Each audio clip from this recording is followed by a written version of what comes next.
Yo, what's up? This one is super cool. As you can see behind me, I have a lot of analog mastering equipment. I love analog gear, and mastering through analog equipment can really bring, sounds that are impossible to recreate with plugins. I love it. It's something that I use every day, but this video is about a plugin. Why am I talking about analog gear? Well, because this plugin can do something that no analog equipment right now can do.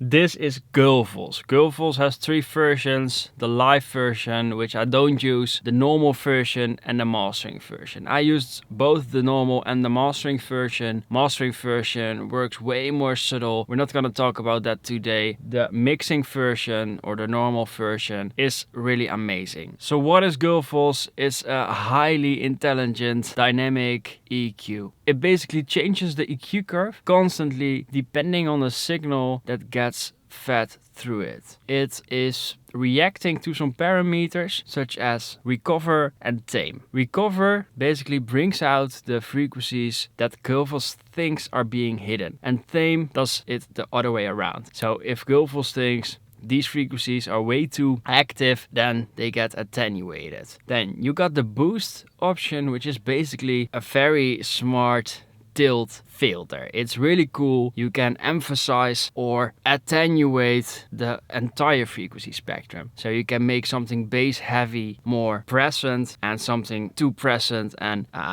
bass lacking more bass heavy and less present. But in a really great sounding, lively, impactful way. It's so cool. It's not a plugin that you can just buy and instantly use and feel super comfortable with. It's wise to just read the manual and do some testing for yourself to really get a feel of what this plugin is capable of doing. Super sure that this plugin, both this and the mastering version, will come back here on the channel for other videos. But in today's video, we're gonna emphasize drums. The drums in this mix are a bit buried, and what I'm going to do is use Gullfoss to make them hit more apparent, have them increased in the mix, and feel more exciting and punchy. This is a great example of where Gullfoss can do its magic. So let's dive right into it. So we're right here in the DAW. You can read in the middle of the plugin that Gullfoss is in bypass. If it's not in bypass, it will look like this. Let's have a quick listen to how I've ended up setting up Gullfoss for the drums on this track. Have a listen before and after it's switched on. It's a cool track, and I want you to pay attention to how the drums are a bit hidden in the mix before Gullfoss is switched on, and really jump out of the mix and make impact and bring across a really engaging groove if the plugin is switched on. Let's have a listen.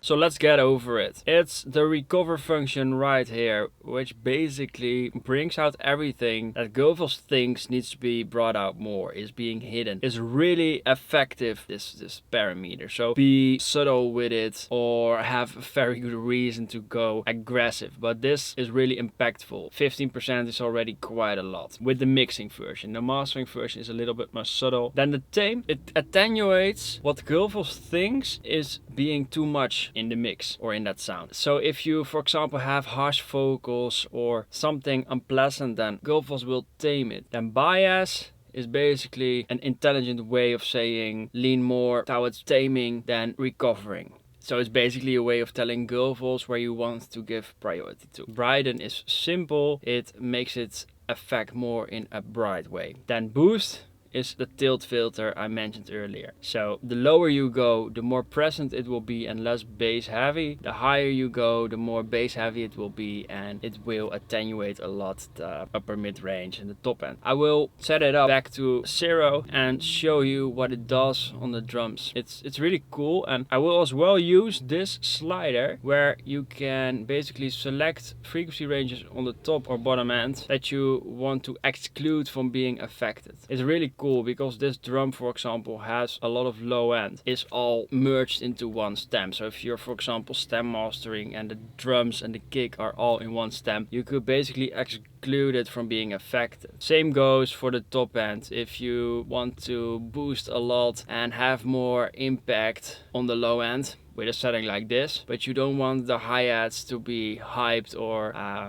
affected at all, then you can just exclude it. So that's super cool, really smart from the sound theory team to include that into the plugin. Let's have a listen, and I'll set it up in some different ways so you can see how it sounds.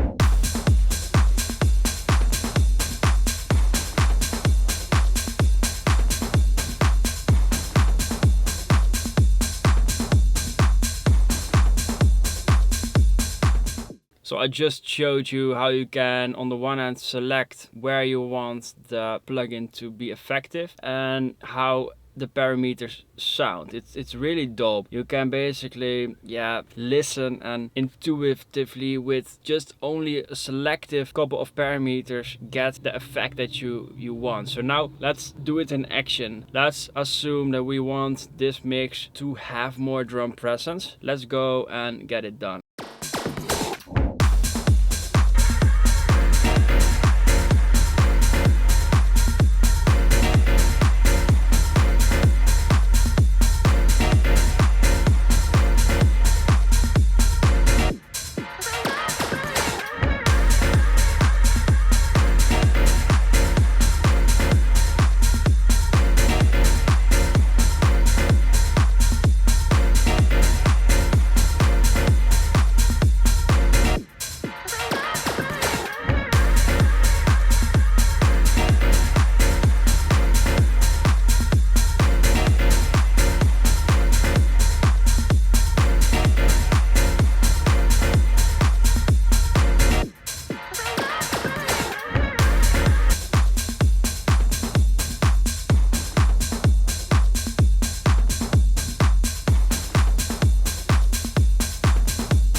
Amazing, right? You can get it to emphasize those hi-hats, emphasize those claps, make those drums really hit, exclude the kick and the low end of the stem. And once you get to use this plugin, you will really quickly learn. On the left side, there's also some meters that are going on to show you how much it leans to recovery and taming. It's useful, but as always, use your ears. Don't go too crazy if you want to be subtle, because this plugin needs to be used in a subtle way if you want to have a subtle sound. It can really be extreme and it can really alter the sound. So realize that when you're using this, that you have some kind of sonic vision for the sound. In this case, the vision was really simple: make the drums hit in a clearer, more present way and get their energy in the mix instead of sitting behind and falling away. Let's once more listen to the before and after, and then this one is wrapped up.